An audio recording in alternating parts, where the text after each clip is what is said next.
Oh, I love when my mouse isn't working right. Where'd it go? There it is. And here we go. Time to begin.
And welcome to another exciting episode of The Energy That Surrounds Us, Season 2. Wow, never thought I'd see that, but glad to be there. And I know those of you who watched Season 1 are looking at my guest right now and going, she looks very familiar. And you would be correct. We do have a returning guest with us tonight. The one, the only, the amazing Carina Hull. Thank you so much. It's almost a year to the day. I was looking at that the other day. I think next week it'll be exactly a year since I was on. So I'm super excited to be back. Thanks for having me. You're welcome. I mean, we can always, I can call and see if we can swap if you want to do it on the year. No, we're good. I'm good. No, I'm so glad to have you back on. And one of the things that we were talking about backstage and that I feel like needs mentioning about you is you are one of the most laid back, easygoing, but yet fierce paranormal investigators I know. When you are in investigation mode, you are like on fire, on point, all cylinders firing. And when off, you're like, hey, so let's talk paranormal, or what's going on. Yeah, I think that you have to, find joy in it, and there's no point in like getting worked up. But when I'm in the zone and in an investigation mode, and maybe there's some crazy stuff happening, I am in the zone, and I call it my warrior mode. I'll get in there and kind of go into warrior mode and get what needs to be done, and making sure everyone on my team is safe and anyone that's with us is safe. But after that, we like to have a good time and talk about what happened. And then also, just, I think what's great is we do like to have a good time and be laid back. And I'm probably one of the more easygoing people that you'll meet. So, how did you find this balance? Is it something you find you struggle with all the time, or you just naturally fell into this balance and everyone just kind of gravitated towards it? I think it took me a little while to find that balance. I think when I first came into paranormal investigation, um, I was learning all the different things, and then I very much in every aspect of my life have decided you have to have this work-life balance. And my spirit guides, who, if you can notice, my camera is lightning right now, are telling me, yeah, you need to have that work-life balance. So I think I bring that over, and when I have such a great team, it's easy to do that with. We really are like a family, and so when you have that kind of cohesiveness, it's easier to do that with. Whereas if you're not as cohesive, sometimes it can be a little overwhelming.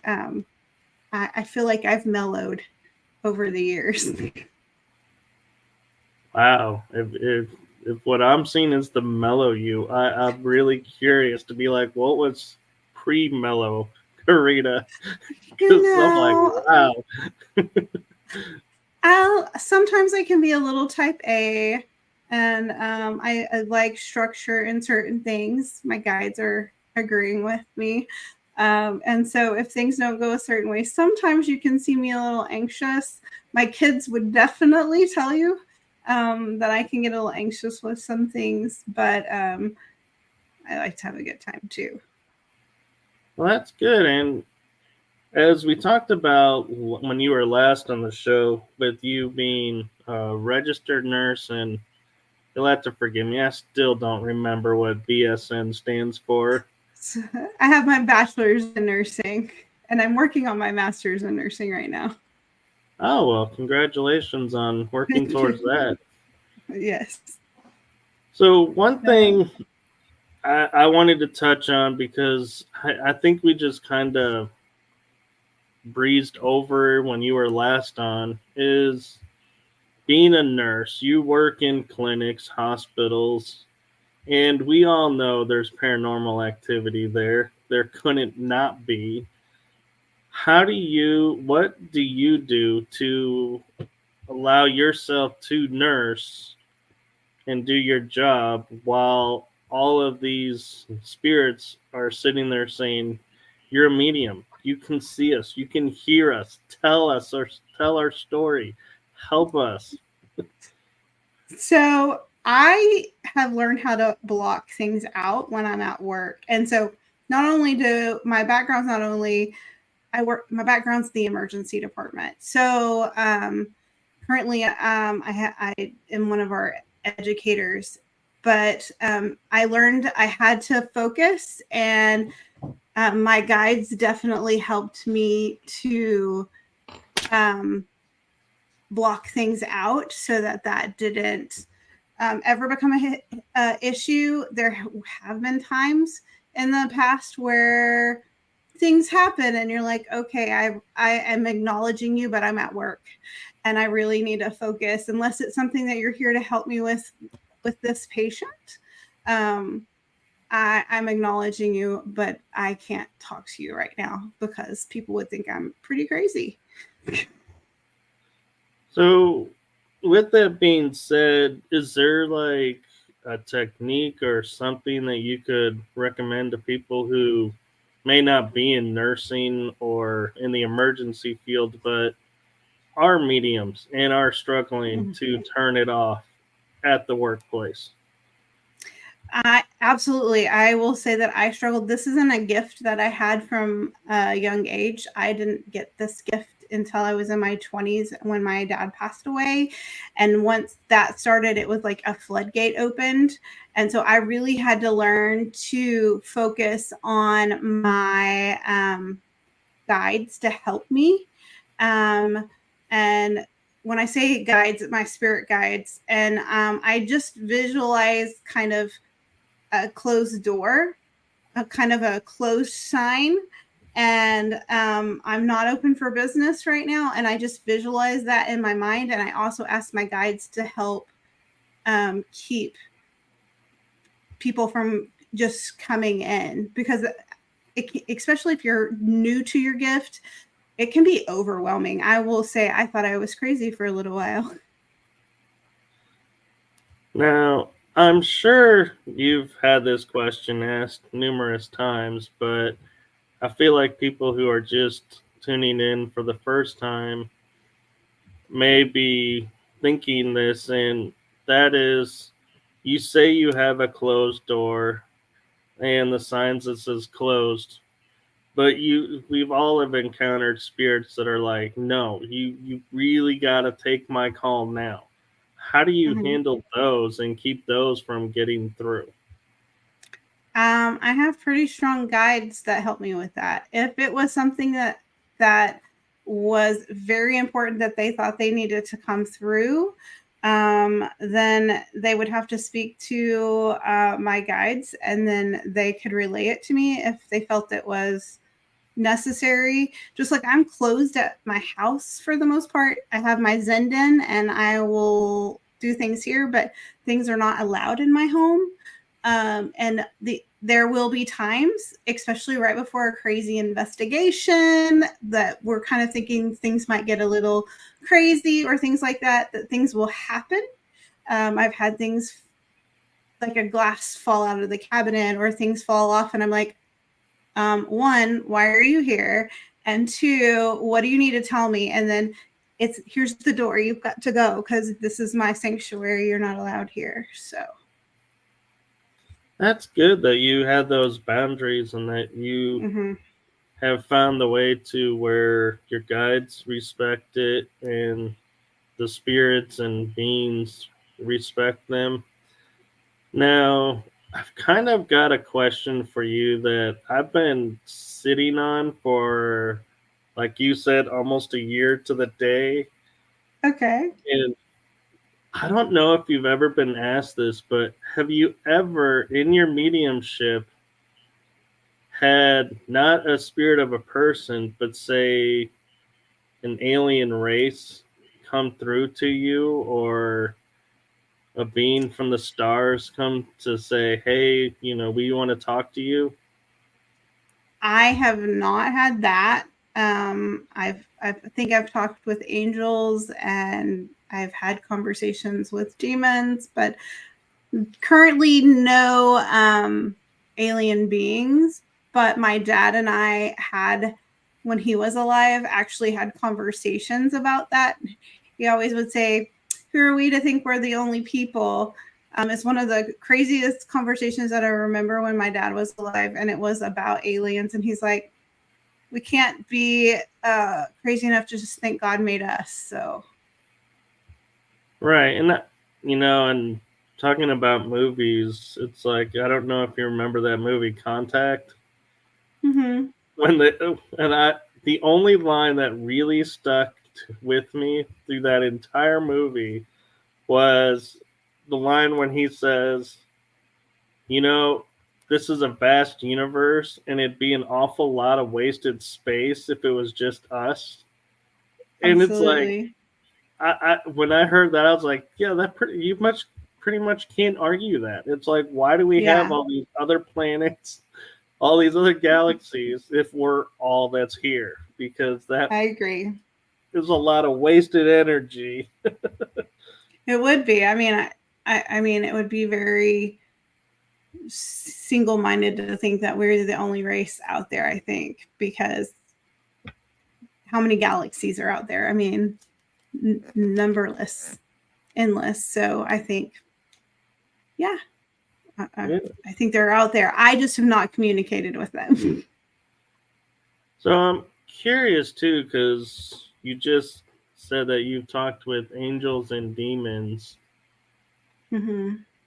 What is like the conversations like? Is it like, do you feel by energy going, okay, you're angelic, you're demonic, or do you kind of hear the words and go, okay, wait a minute, this is going somewhere else? Yeah. So depends. So angels usually will let you know pretty quickly, and you can feel that energy. They're pretty strong. I actually have a guardian angel as one of my guides, so she makes herself known pretty well. When I go into warrior mode, she's usually standing right there next to me. And then with demons, they can be tricky. So sometimes they will act like there's something not so malicious, and it can turn into that. But you can also feel the different energies as well. So they can be tricksters sometimes, and you have to really have some discernment and kind of really kind of investigate who you're talking to. So I I don't mean this to sound like I kind of feel like this is going to come out sounding wrong, but it's a little peeve of mine when people misidentify like just a negative, angry spirit and they call it demonic. Oh no.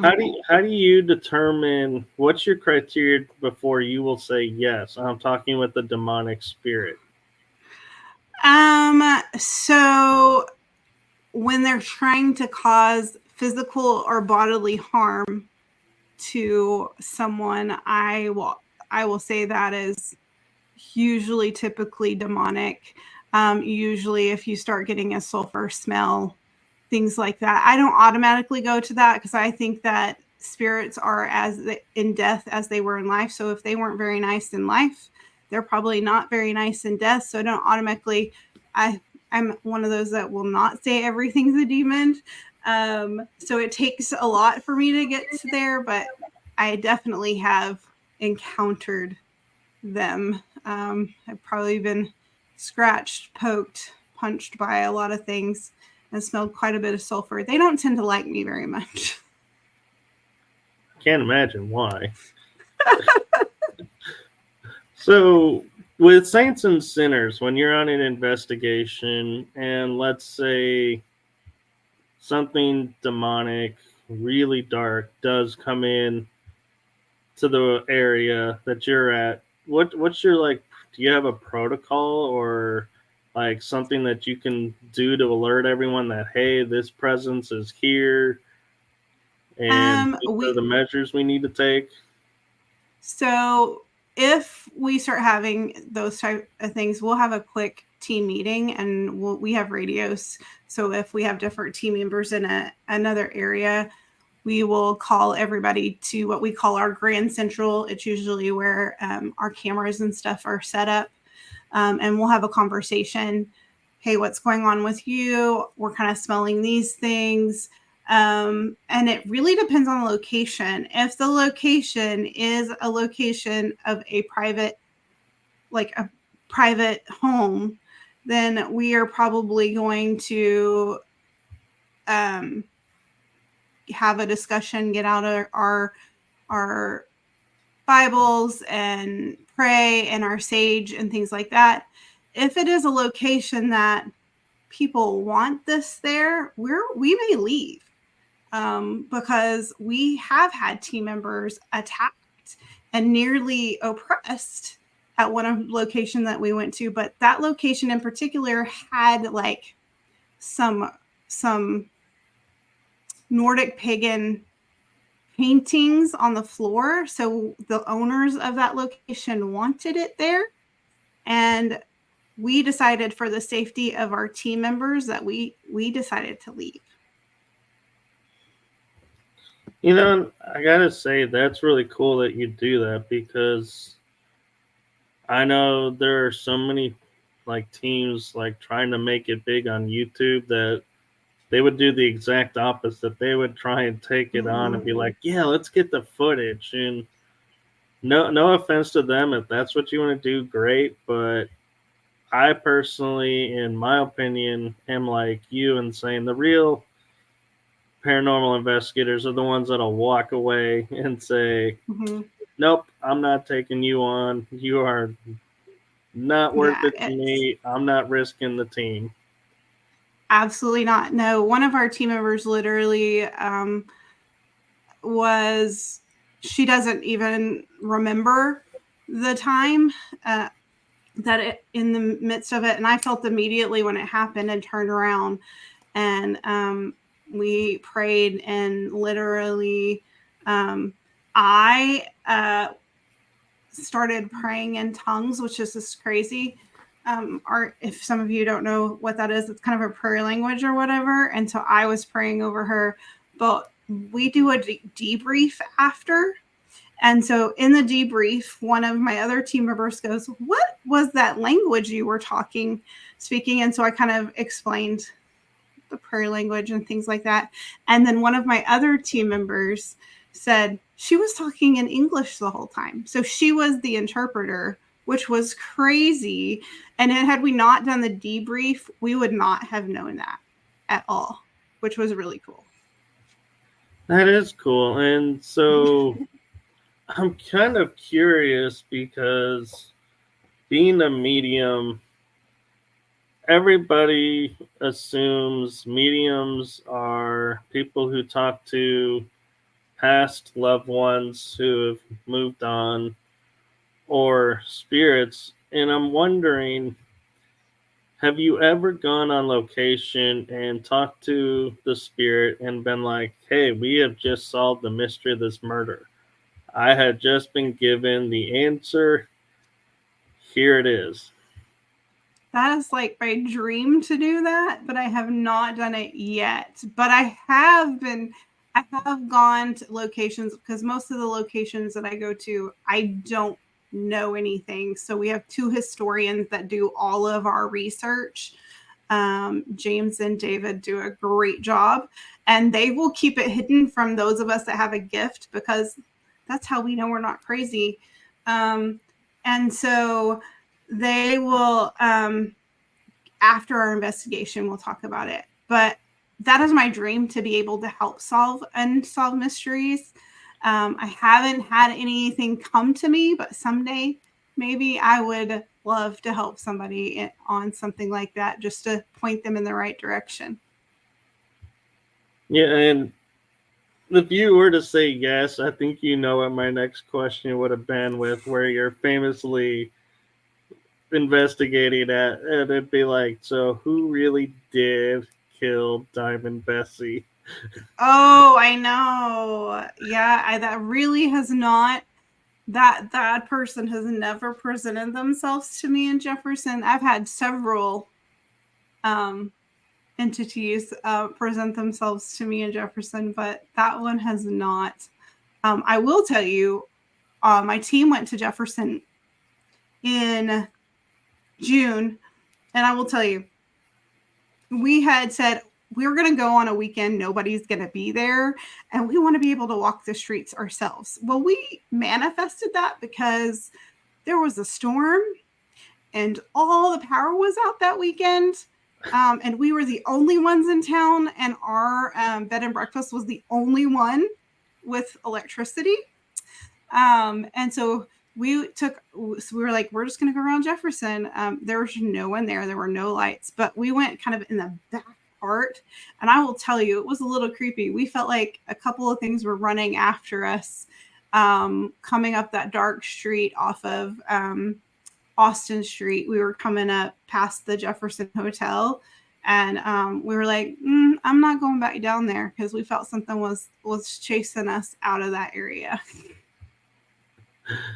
And I will say it's funny that I'm kind of laughing with when you say storm hit because I don't think there has been a visit yet, except for one of the HH. No, even that one, that there is not a storm in Jefferson when there were I all there. agree.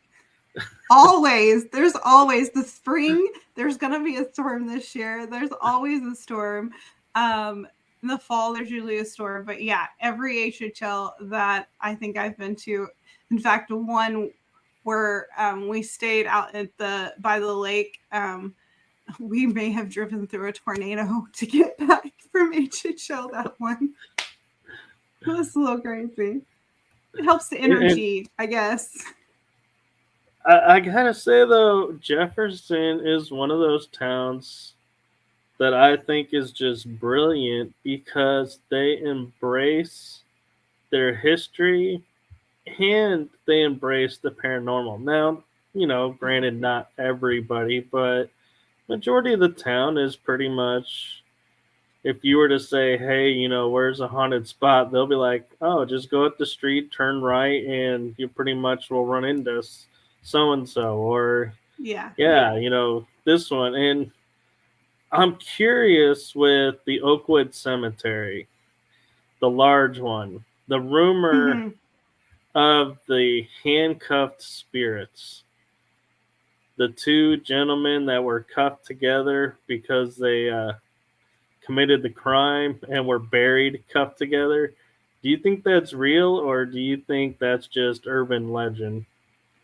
I think it's urban legend. I don't think that they were buried handcuffed. They might have been buried next to each other, but I don't think that they were buried handcuffed. But that's It, just my gut.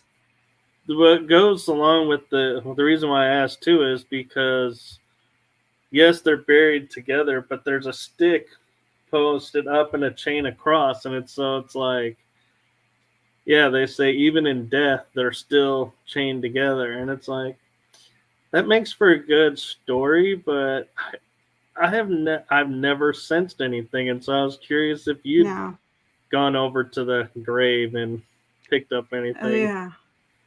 We've been over there several times. I think every time we go to Jefferson, we end up at the cemetery at least once. I will say I don't feel it. I feel like they're both buried there, but I don't feel that they were handcuffs. It makes for a great story, though. Definitely. It does, and I'm curious now with being medium, being paranormal investigator.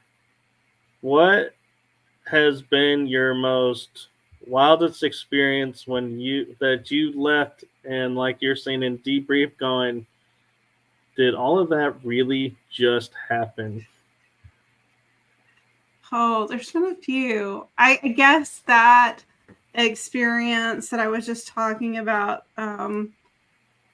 which was in Broken Bow, Oklahoma, um, with my team in that debrief, where, I mean, the moment that we arrived on location, there were things started to happen. We heard screams coming out of the location.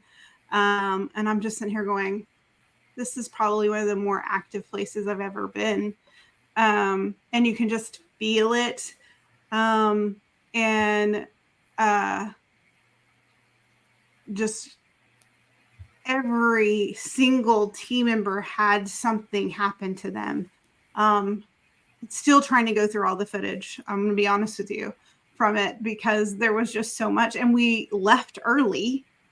Um, but I think in debrief, we got even more from the stories that we weren't there. That's why I think debriefing is so important after an investigation, because in the moment, you can only get what's going on right then.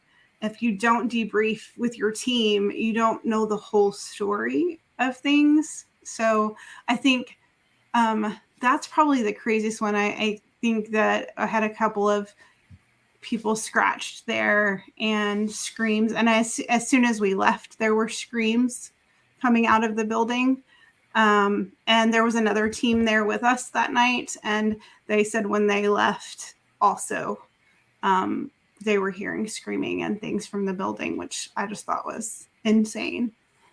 And if it's the Um, location I'm thinking of that's there, yes, I could definitely agree with that.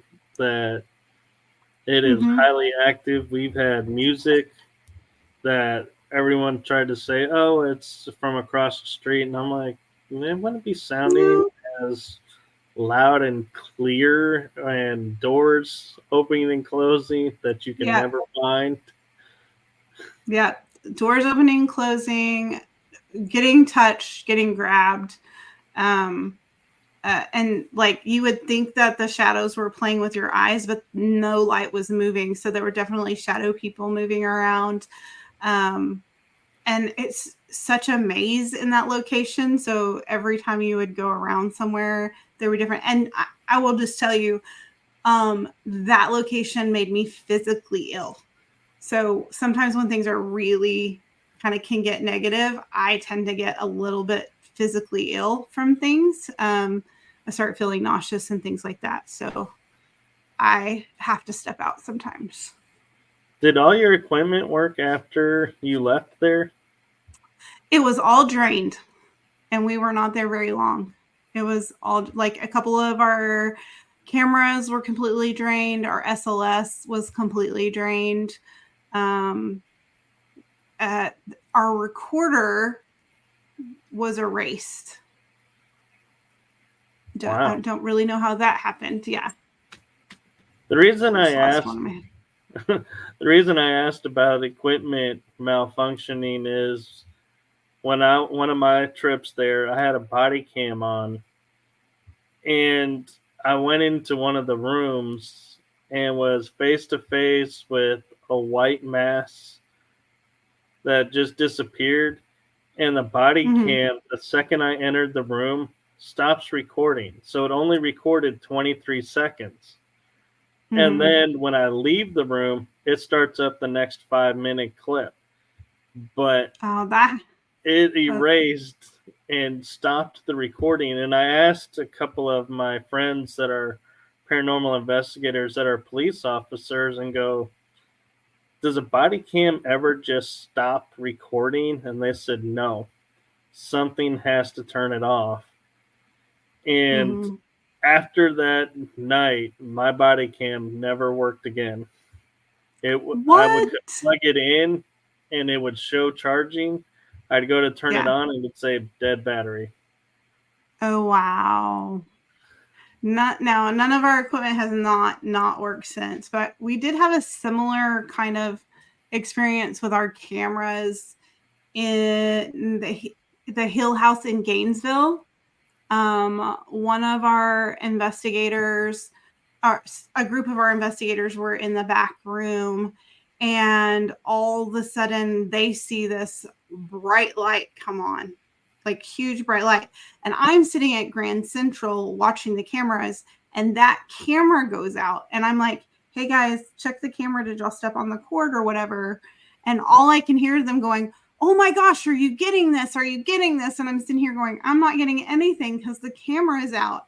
And so they get this huge bright light that's following them. And then we get the word behind on one of our pieces of equipment, and like something shoots behind them, and like all of them come out because it was like crazy. And that was probably one of the crazier things that David and James had experienced, and they still talk about that one today. But completely knocked out that one camera. Like all the other ones were working, but that one camera, we caught none of it, which is frustrating. And the story of every paranormal investigator out there.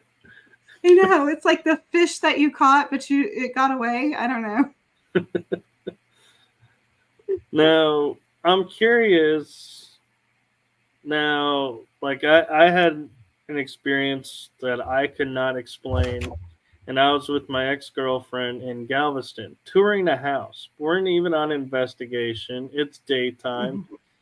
Mm-hmm. And we're walking through one of the famous houses, and this picture starts looking like it's vibrating on the wall, and it's like it's tapping, like wind is blowing, but there's no wind. All the windows are closed, the Mm-hmm. AC is not on.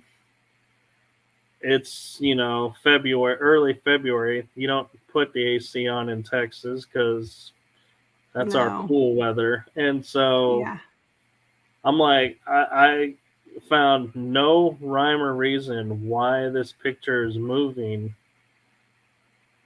And it was a portrait, I believe, of somebody relative of the home or of Galveston. And so I was like in the back of my mind thinking, yeah, you're a paranormal investigator, so they're going to be like, hey, we're here if you want to talk. And it's like, we can't talk right now. One, we don't have equipment, and two, we're not allowed to have equipment right now. Yeah. But do Like you have not that right now. happen to you? A lot. A lot. I can walk, usually if I'm walking through a house or something, something will fall. I'll tell you, I recently, in my real job, I guess I could say, my other job, was sitting in my office, and we had moved offices, and so all I was sitting in my office alone, and all of a sudden, like, this pillow that was perfectly fine is kind of thrown off the chair, and I was like, hello, I'm working right now. Let's I know you're trying to let me know that you're here, but this is not the time or place. And I might have put a few crystals up after that. There's always, if you come into my office, I always have crystals. I have selenite above all my doorways, all my on all my Actually, that's pretty desks. smart. Yeah, I have it throughout my house. Selenites up above it, almost every single door. So I kind of have a question for you, and I don't know if you can answer it or not, but it's something that I found interesting amongst all my medium friends Okay. that I know is how soon can you talk to loved ones that are passed on? So that's a hard question. I actually lost a couple of family members in the last couple of years, and one of which tried to come to me very quickly after, and I was not ready to have that conversation. Um, but it just depends on how close you are to the situation, because sometimes you want to so bad, and spirit's just not going to let you have that conversation yet. Um, and you're not ready to have that conversation. You're not mentally ready. Um, and if there depends on if they're ready to have that conversation. Do they know that they've passed? Do they think they're still alive? I mean, I feel like that happens too. They kind of get stuck. Um, I think that it can happen quickly if you're ready to have that conversation.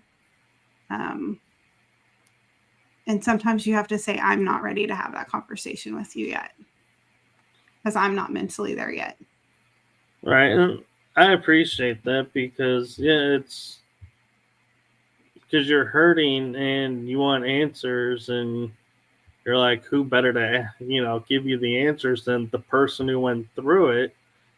Mm-hmm. But it's like, I feel like, yeah, some of the people who are like, you have to wait. It's like, why? Why do I have to wait?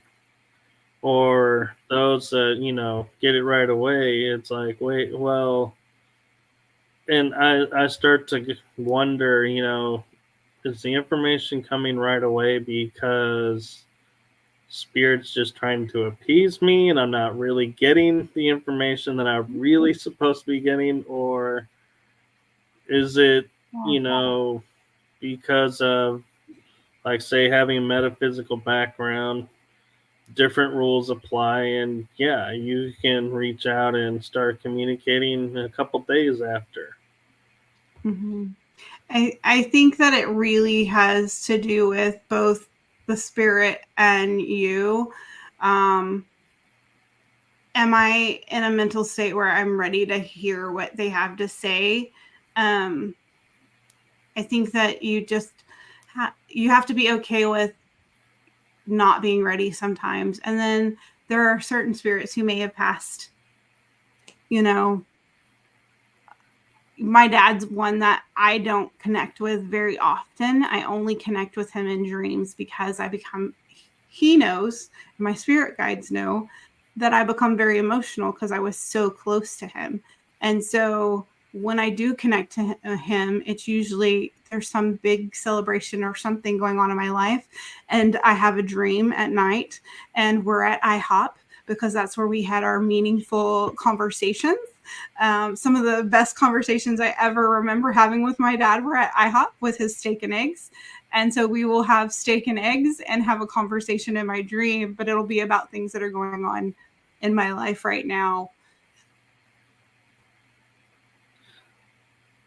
I'm kind of curious too, is, you know, I don't know if this is in your realm of mediumship, but I've noticed when people have parted all of a suddenly it's like you feel drawn to, like you're saying, eating steak and eggs because that was his favorite meal, or going and doing certain activities because one, I think you feel like it'll bring you closer to them even though they're no longer here, but two, and keeping their memory alive. But I'm wondering if three, being that they're there and that they're letting you know they're there. Absolutely. I think that they lead you to certain things. You're drawn to them because maybe they're wanting you to feel closer to them, and maybe also you wanting to feel closer to them. But in you doing that certain thing, you might have, you know, something happen that makes you feel really close to them. I mean, people see like butterflies and different symbols that are were important to their loved one, and so they might see that type of thing and doing that activity.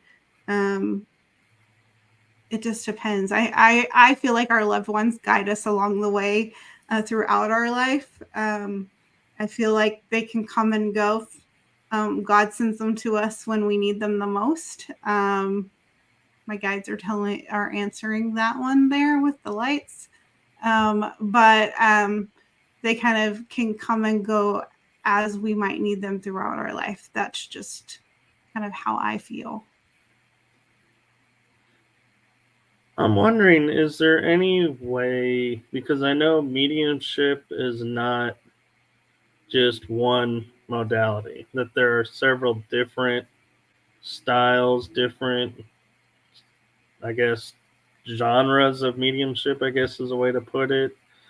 Yeah. So if you're wanting to reach out, say, to a loved one, and you've never tried mediumship, what is something you feel like people can do to open themselves up to that communication in a safe way?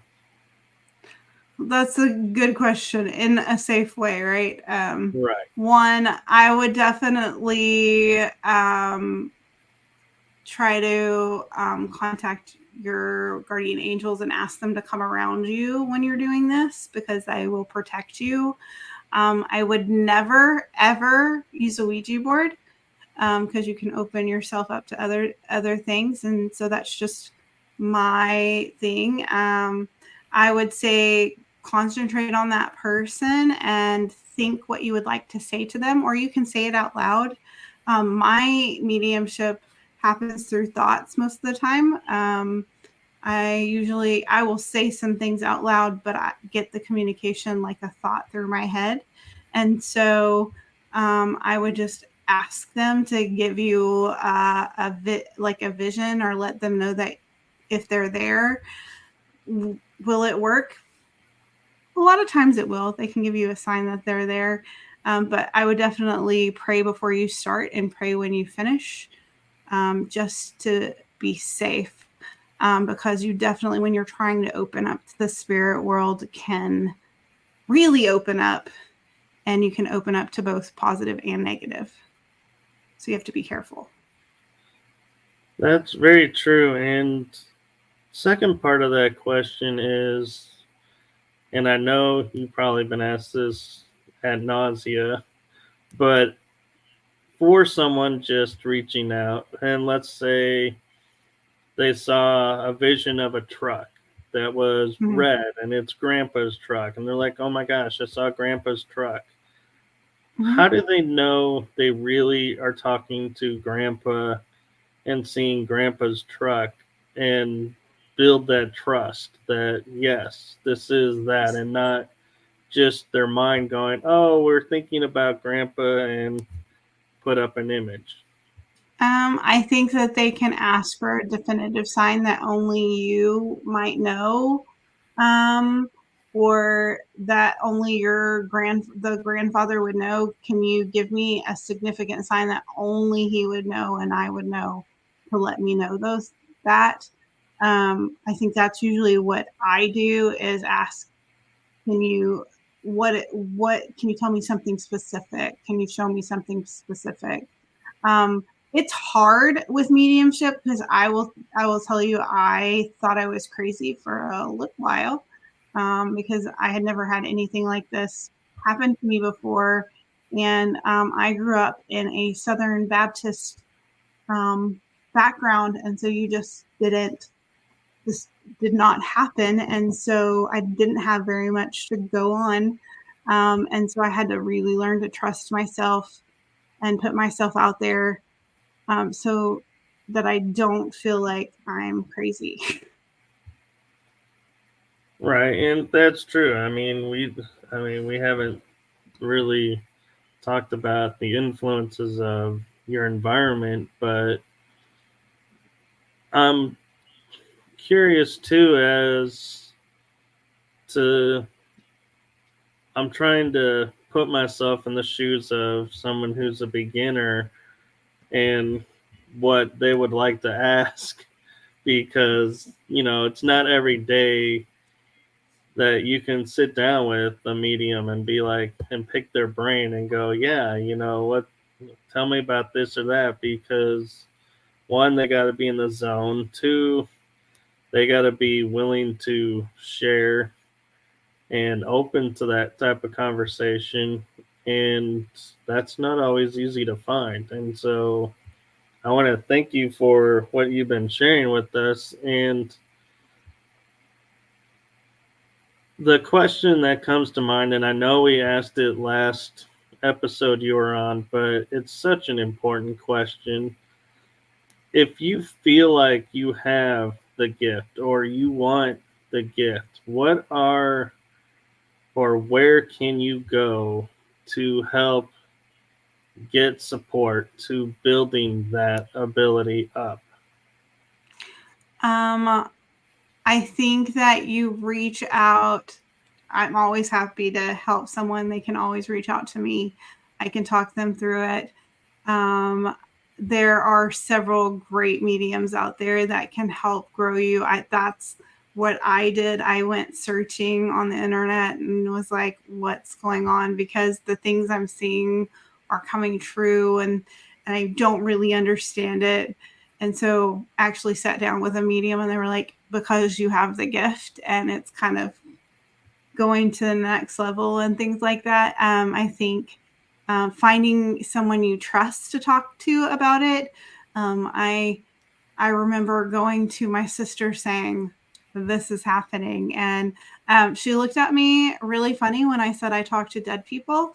But then we really started talking, and my sister Tracy, I didn't actually meet her till I was in my 20s, and if you know Tracy and I, we're the Southern Spirit Sisters, so we're super close now, and so you would never know we didn't meet until we were in our 20s. But the first time I told her that, and then when she got married, I actually wrote a note that was not in my handwriting. That was actually from her grandmother that passed away, and gave it to her. I think that was when she realized I wasn't crazy. And so then she is definitely someone that I can talk to. I also have another sister who is very gifted as well, and so and she kind of went through the same thing as I did about the same time I did, but I'm a lot older. She's my baby sister, and so we just dealt with it differently. But I think you have to find your people that you trust to talk about and journal everything. I think I journaled so much because you never know what you're getting if tomorrow, a week from now, a year from now, maybe uh, supposed to go to somebody you're talking to. So I journaled a lot.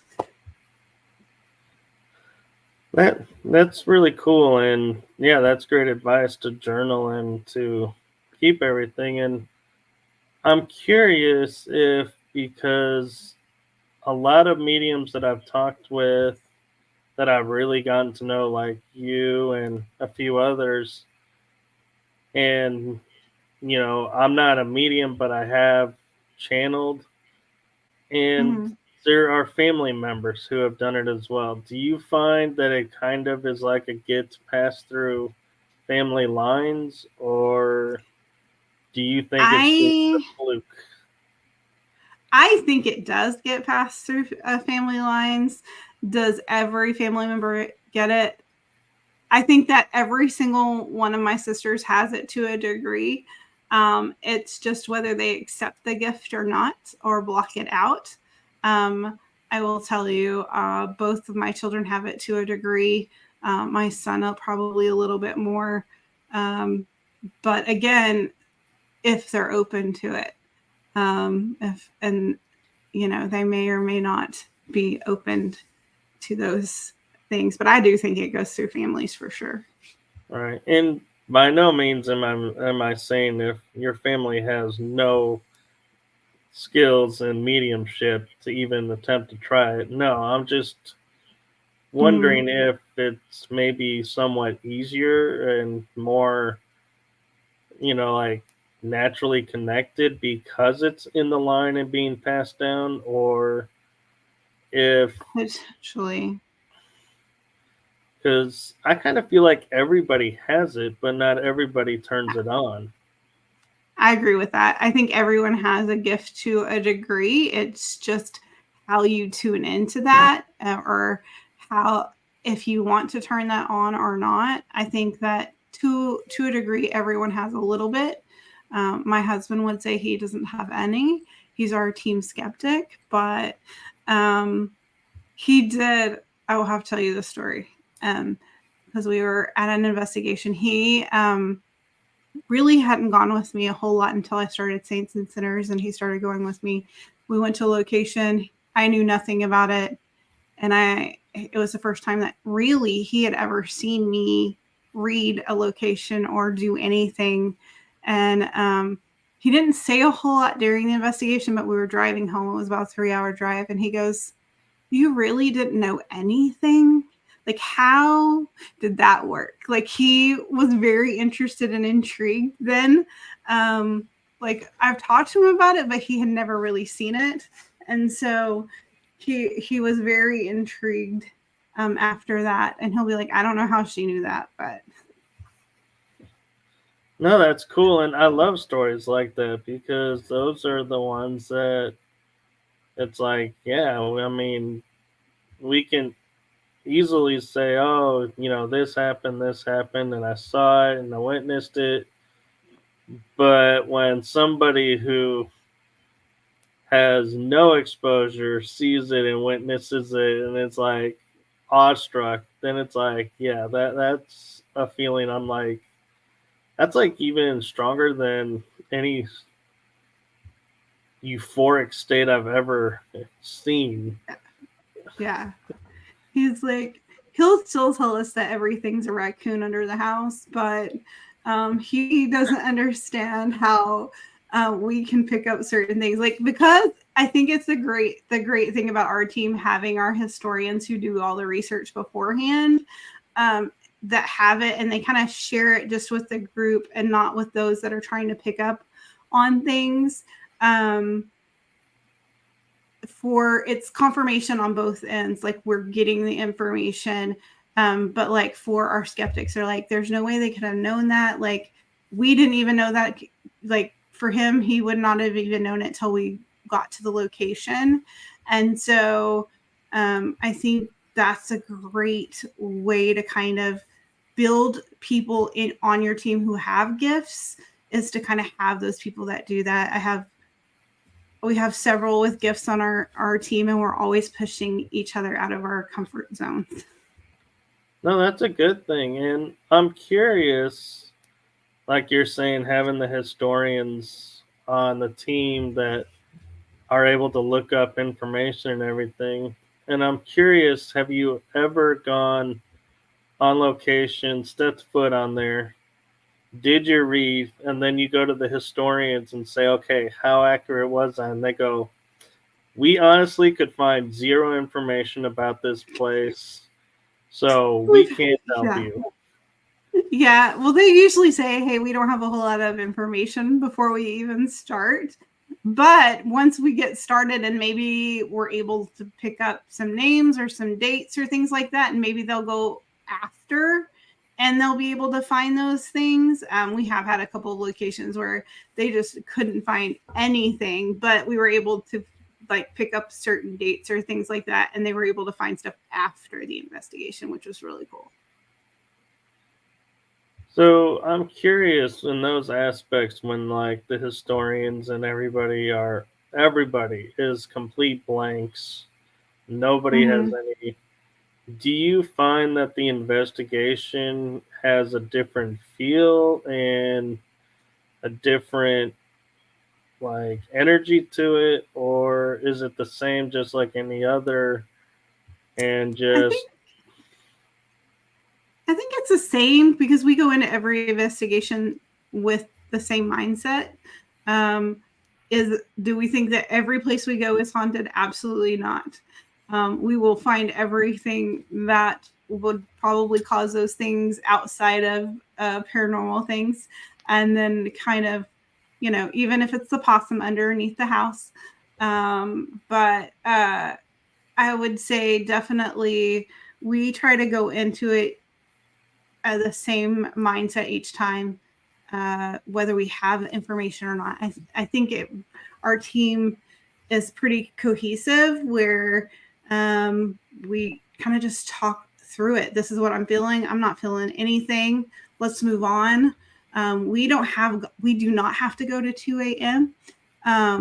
For an investigation. If the spirit stops at 9 o'clock, we will stop at 9 o'clock. like, yeah, I drove 6 hours for a 1 hour investigation. All Joe, right. I'm telling you, yes. Sometimes the after party is even more fun. There you go. So we're getting close to the end of the hour. So you mentioned people being able to talk to you if they had any inkling or interest in building up a gift. So how can people find you? So you can go to the Saints and Sinners Spiritual Investigation Facebook page, and you can just message me there. That's probably your best bet. And I can set up an appointment to talk with you. If you would like a private reading, I'm happy to do those as well. I do those every now and then. I can do them virtually or in person. But yeah, go to Saints and Sinners Spiritual Investigation Facebook page, send us a message, and I can definitely talk with you. That's where you can find me most of the time. So what's coming up for you and Saints and Sinners that you can share? Oh, we are working on a couple of things. We're talking with the USS Lexington right now. We're hoping to get on the USS Lexington this year. We just had our big team meeting a couple of weeks ago, so we have some feelers out. We're also talking about potentially going to the Sally House in Atchison, Kansas, and I'm super excited about that because the whole town's supposed to be pretty haunted up there. And then we have a couple of private investigations that people have reached out, which is that is what we love to do. Going to the things that everybody knows are haunted is fun, but really what we want to do is help people who have things going on at their homes. And we have a couple that potentially will be coming up pretty soon. We've done some walkthroughs and kind of talking with the families and things like that. So if you have any of those, we would love to help you. Our mission is to bring light to the darkness, and we love working with people in their homes to help them understand what's going on. Very cool. And so something I'm toying with that I may start doing on some of these shows is I got a question for you that has nothing to do with paranormal whatsoever. You ready for it? Okay, I'm ready. After party, cake or pie? Oh, I am more of a pie person, but our team likes biscuits. We save our biscuits from the morning and eat biscuits after at the after party. Don't they kind of get hard though? Oh, we just stick them in the microwave for a couple of minutes. But yeah, we'll eat biscuits. It's kind of become a tradition. I'm trying I to know, it's weird. breakfast biscuits Uh-huh. reheated and pretty much being reserved as breakfast at the after party.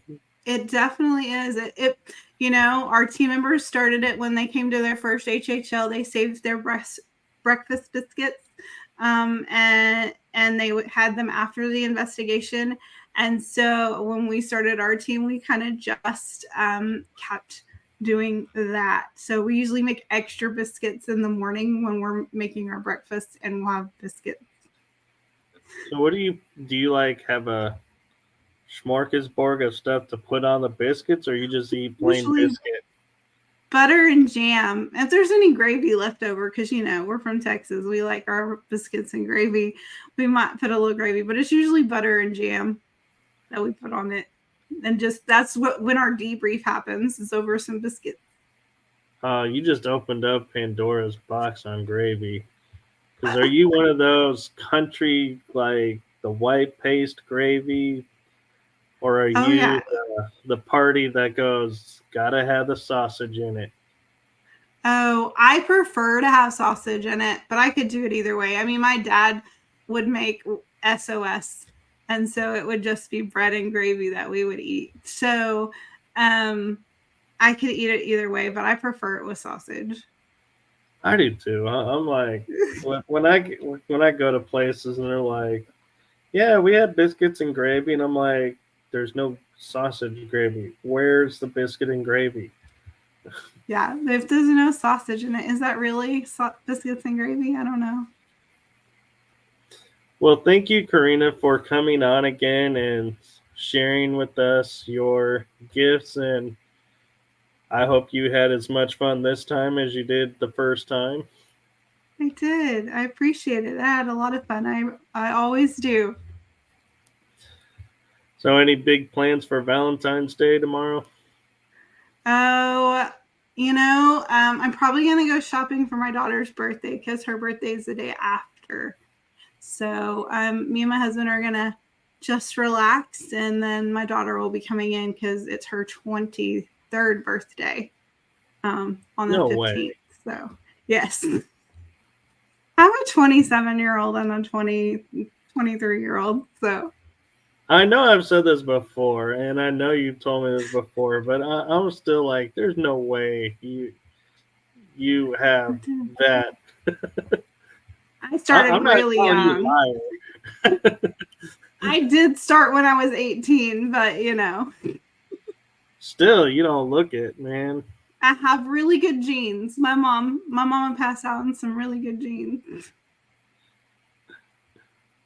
All right, well, thank you for coming on, and thank you to everyone watching the show and those of you who hit the like button. And before I send us out, any pearls of wisdom from Carina you want to share? Any pearls of wisdom? Um, Never say never, and always follow your heart and your gut. If your gut says do it, do it. If your gut says don't go there, don't. All right, you heard it there. Best advice ever. So, from all of us at the energy that surrounds us, we're going to wish everyone a wonderful evening, a wonderful night, a wonderful afternoon, wonderful day, wherever you are in the world. Make it a blessed one. Good night, everyone.